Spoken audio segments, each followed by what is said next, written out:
Let's make something beautiful today.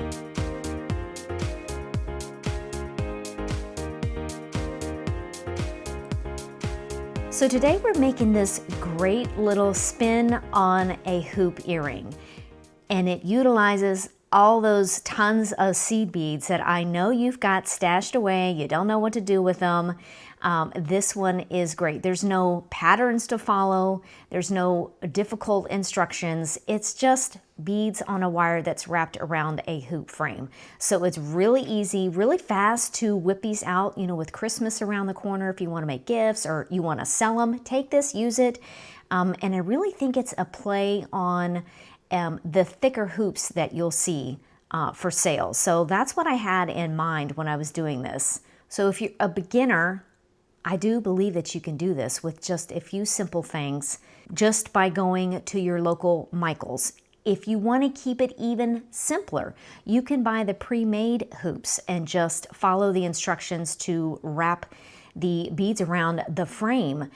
And the technique itself is so applicable to other things. So maybe you don't want to make hoops, but you want to wrap beads around something. You can go to that part of the video where we start wrapping, and you can apply that to so many other things. I hope it's useful to you. Let's go over some of these tools that we're going to be using to get this done. We're going to need a couple extra things, just so you know.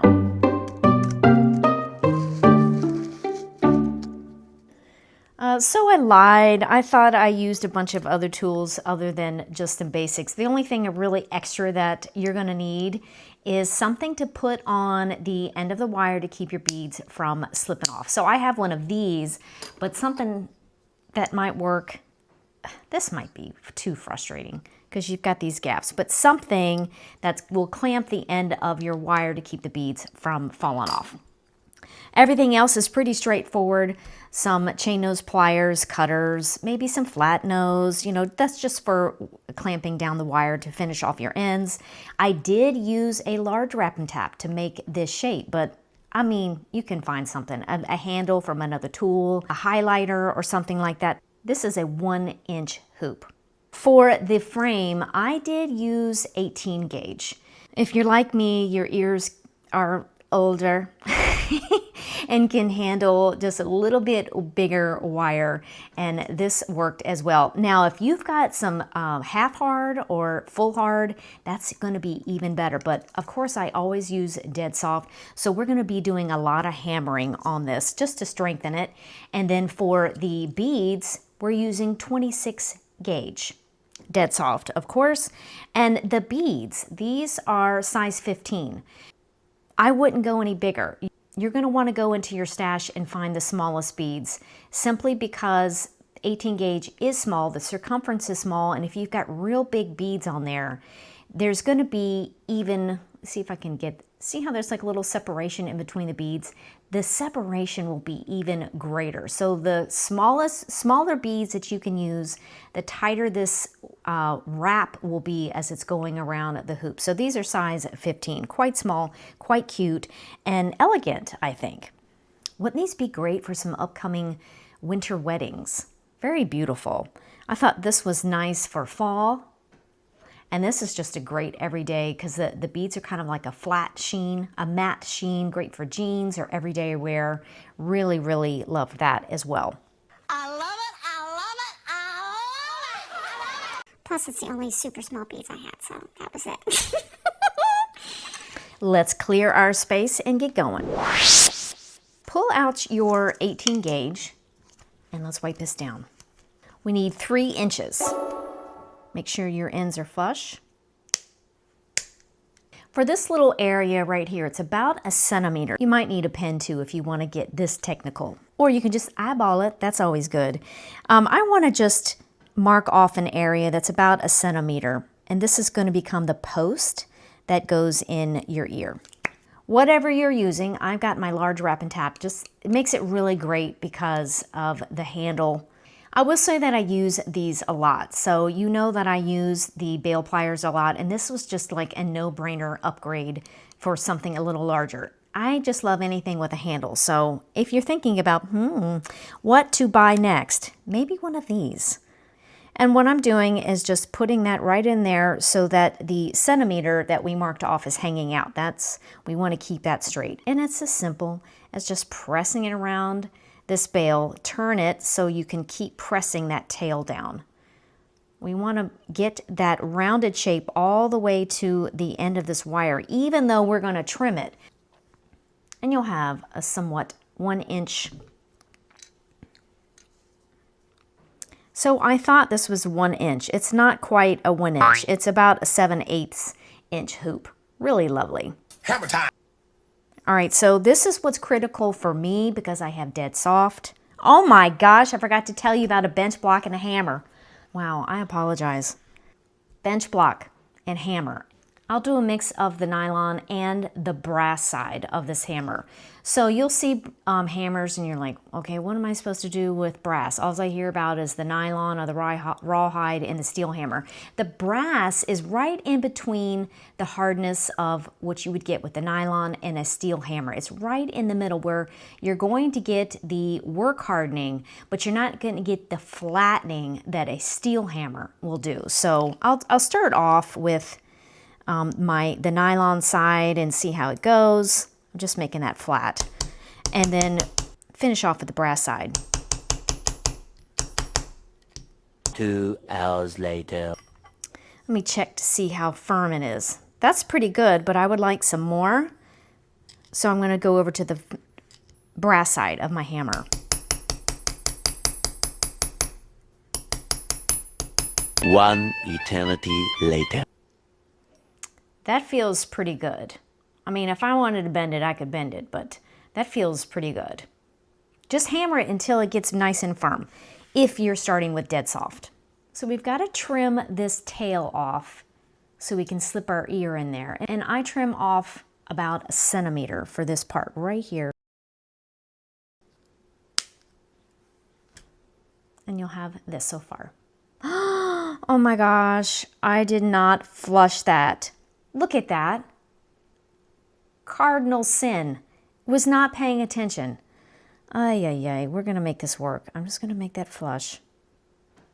Doesn't matter too much because this end is going to be folded in. I can show you on that. It's going to be folded in. It's going to be nestled up against this bead or beads. So if you happen to you mess up, you make a mistake like that, it's not the end of the world, but it is best to have your ends flush.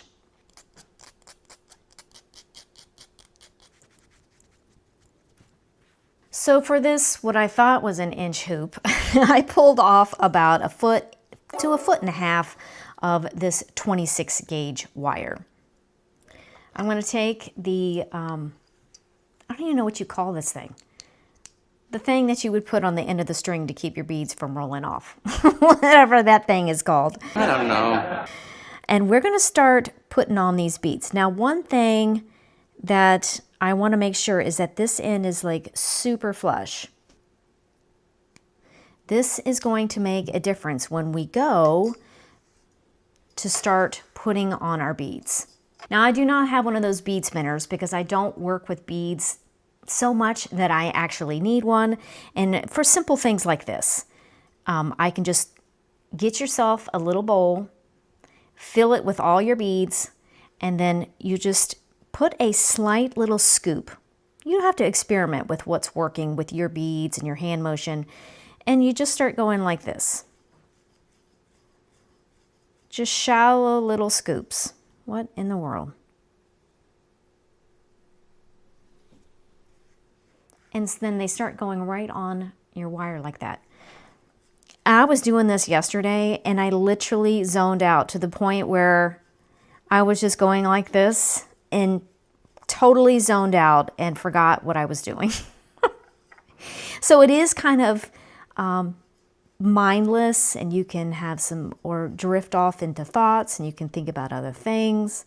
It's actually kind of soothing. I don't know what it is. I don't know. I really enjoyed it. Now, one thing I will say, I made the mistake of, the only little bowl I have is that one that's got my the logo and the name on the bottom, and the wire will hit that sometimes, but I make do by having plenty in there so I don't have to go down to the bottom of the bowl. And we're aiming for maybe like 6 inches of length of beads, of threaded beads. 1, 2, 3, 4, 5, 6, 7, 8, 9, 10, 11. This is about an inch of beads, and there's like 21, 22 beads per inch is what I'm using. And then once you get a bit on there, just pull it down to the little clamp and then string on some more. Wire on some more? What would that be called? It's not a string. It is lovely because putting the beads on with a piece of wire, it's just like those beading needles. The whole thing is a beading needle. What is this garbage in here? Leaves. That is a leaf. Piece of a leaf. And so they just scoop right on. And the reason I mentioned make sure that the end of your wire is really flush, especially with the size 15, you don't want any tiny little burr on the end of your wire to keep them from going on. Nice and flush, because there was one time I'm like, why are they not going on? I was getting ready to lose it. And come on, yo. What is this garbage in here? And the issue is that I had a burr on the end of the wire the whole time, and none of the beads were going on.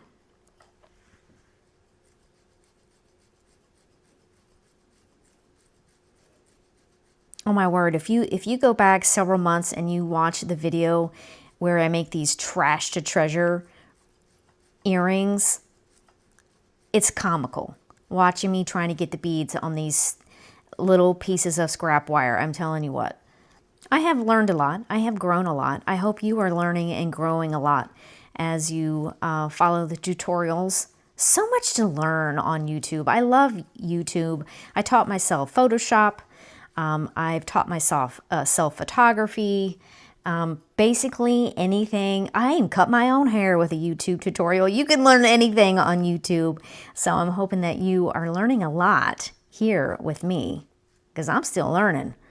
I'm learning soldering in silver clay. Oh, by the way, if you didn't see, I did make a ring. This is my first ring. It is sorrowfully pitiful. I mean, I should be proud, but I want perfection, you know, the first try. But I got it all on there. I was pretty impressed. Pretty cool. All right, I think I've got 6 inches. I think that might be more than 6 inches. And if you put too many on, you zone out, you put too many on there, it's not a big deal. You just take them off once oh my, I've got way too much. Let's go with this. Let's go with this. You see how you zone out before you know it? You've got plenty to work with. It really is kind of fun. All right, the next step is to take our threaded wire and start wrapping. Somewhere, there's that, you can barely see it. It's a faint line right there. And I kind of hold the hoop and the wire between my index and my thumb just to kind of anchor it. And we're gonna put, I don't know, 5 or 6 wraps. You do as much as you want to anchor this on, right to the right of your mark or wherever you're eyeballing your centimeter. And we're gonna work from right to left. This can become a design element. If you want to put a lot, put a lot.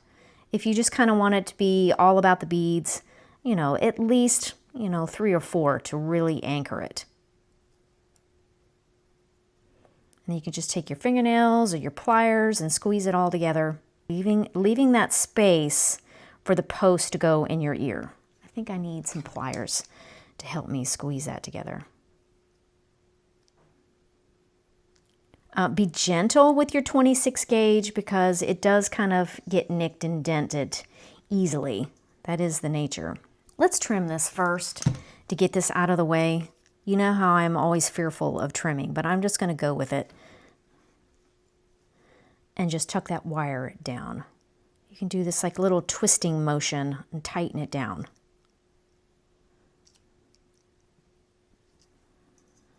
I've had 2 cups of coffee this morning already, so I'm a little shaky. So hopefully I won't embarrass myself.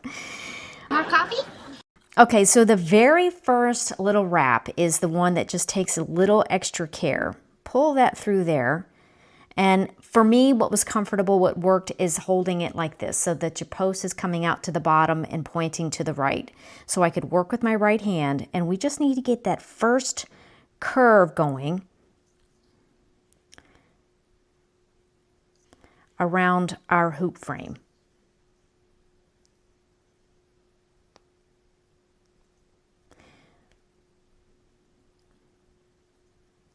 Something I am also doing is that I've kind of got these loose on here so that I can just take a section and feed it in and maintain the tension. I want control of the tension. I don't want the clamp maintaining the tension. And just little by little, just go slow as you're getting this started. Because once you get it started, it is super fast.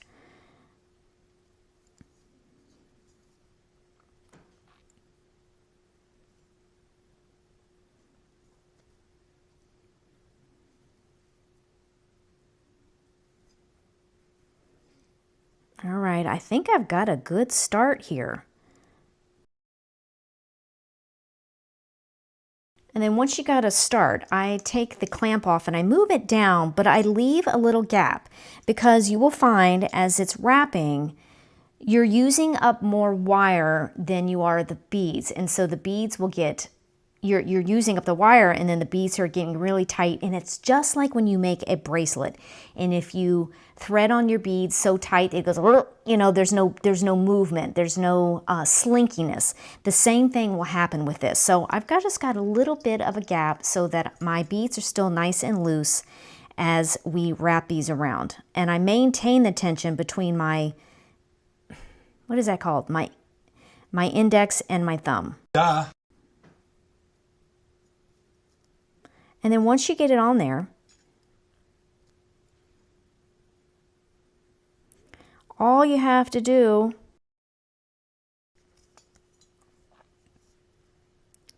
is just keep sliding it through, and you just turn the ear ring, the hoop itself.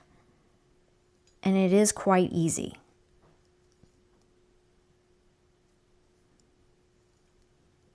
I'm pushing forward a few more beads as I'm twisting.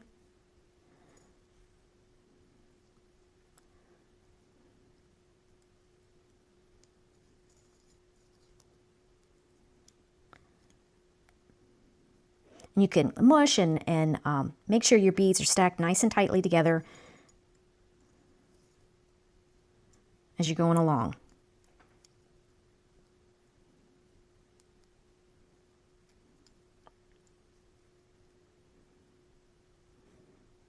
And that really is all there is to it. Just pulling some along. Make sure if you get it, something like that happens, stop and make sure that it is lined up properly, sitting properly. Look, I just did it again. So if you run into that, don't rush on ahead. If you see any bobble, anything sticking out of position, just take that time. You won't regret it.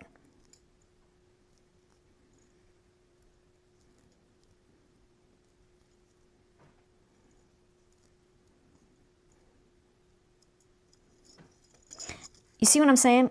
I've lost the gap that I maintained here. So I'm just going to move that out a little bit more so my beads don't get super tight.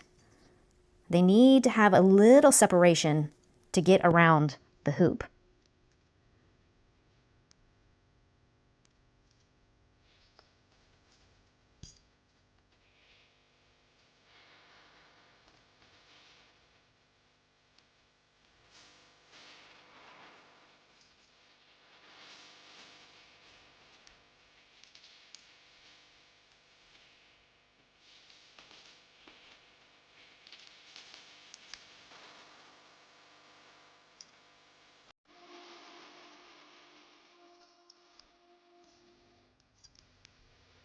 So it looks like the 8 inches, for whatever reason, is working better. So maybe put on, you know, just put on more than you think. Because if you get too much, you just drop them off. It's as simple as that. And you saw how easy it was to get these beads on. Now, once you get down to relatively close to the end, I'm thinking just about there, I'm going to take this clamp off. I'm going to drop off the rest of these beads. And then we're going to make the wraps that we made at the beginning to anchor the end.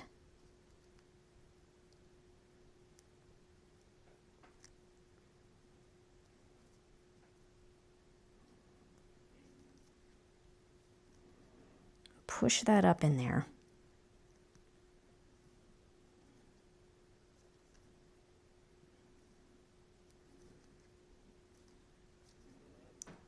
Get them seated next to each other, get them nice and tight. And what I'm looking for is just enough space with my tweezer nose pliers to come in here, and then I'm going to bend it back. Trim off your wire on the inside of your hoop. I need more than that.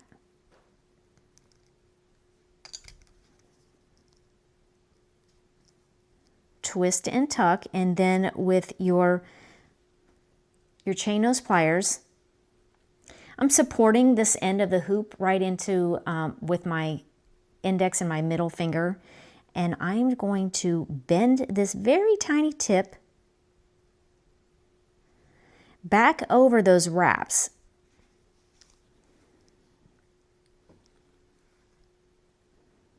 And then press down. So it finishes off the end of the hoop and helps to lock in the wraps. So it's a win-win. One other thing you can do to tidy up and just make sure that your earring is good to go is you can put a couple twists with your chain nose pliers on the post, and that will strengthen that even some more. You just want to make sure it's all nice and even. If you need to do some manual bending of this. My goodness, is that cute or what? That was so simple and easy. And all I'm using is the little silicone backings for this. And they go right on that 18 gauge. The more you use it, the more it's on and off the earring. They loosen up quite a bit, but still secure. So I like that really a lot. And also it is safe for your ears. And I get a couple questions of like, what about the copper in your ears? Does it bother your ears? Does it green your ears? And I don't have that problem. I don't know if it's my chemistry or because I keep them clean. I think what makes your jewelry turn your skin green is it just needs to be cleaned. I have a sonic cleaner, or I just wash in some Dawn dish soap and warm water and clean it, and just keeping your pieces clean of just daily dirt and oil and the stuff like hair products or makeup or whatever it is getting in there and building up. Just keeping that clean will prevent any greening. I just don't have issues with that simply by keeping the pieces clean of oil and debris and products. The other thing that I use is Protect-A-Clear. I always keep that on hand. I have it in a liquid and a spray. I treat all my pieces, like when I get an order in, everything that goes out, silver or copper, gets treated with Protect-A-Clear to give it a professional finish to keep it from tarnishing. So that is an option for you as well. And I'll put a link down below so you can check that out and keep your copper jewelry shining bright. I do like the patina, but I mostly love just keeping that fresh, brand new copper shine.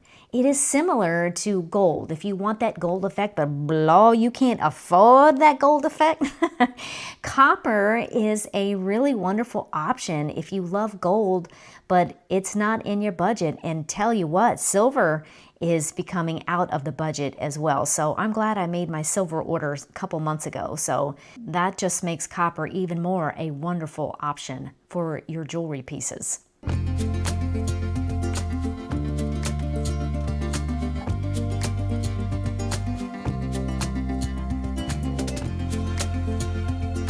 Maybe I'll take these next week when I go away to celebrate 25 years of wedded bliss. Yes, my husband and I are celebrating 25 years of marriage next week, so I won't have a video. I'm sorry, not next week, but I definitely have something in the works for the following week, getting into some wire weaving that we can make a bracelet with, a bangle bracelet. So I'm always thinking ahead while also learning silver clay and soldering so we can all learn it together and build our skills.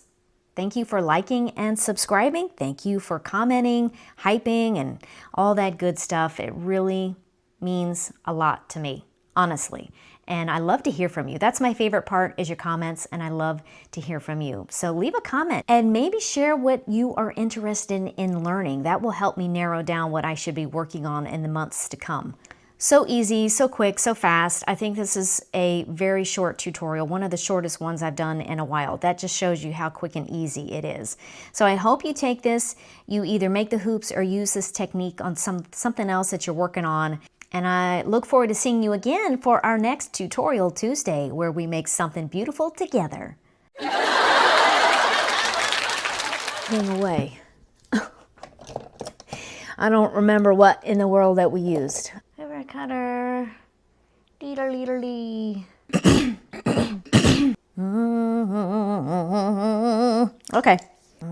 No. He's fine. Oh, yay. We need to, I don't know what I'm saying. I say that every single time I do this. All this garbage in the way. Yay. Oops. Sorry. Oh.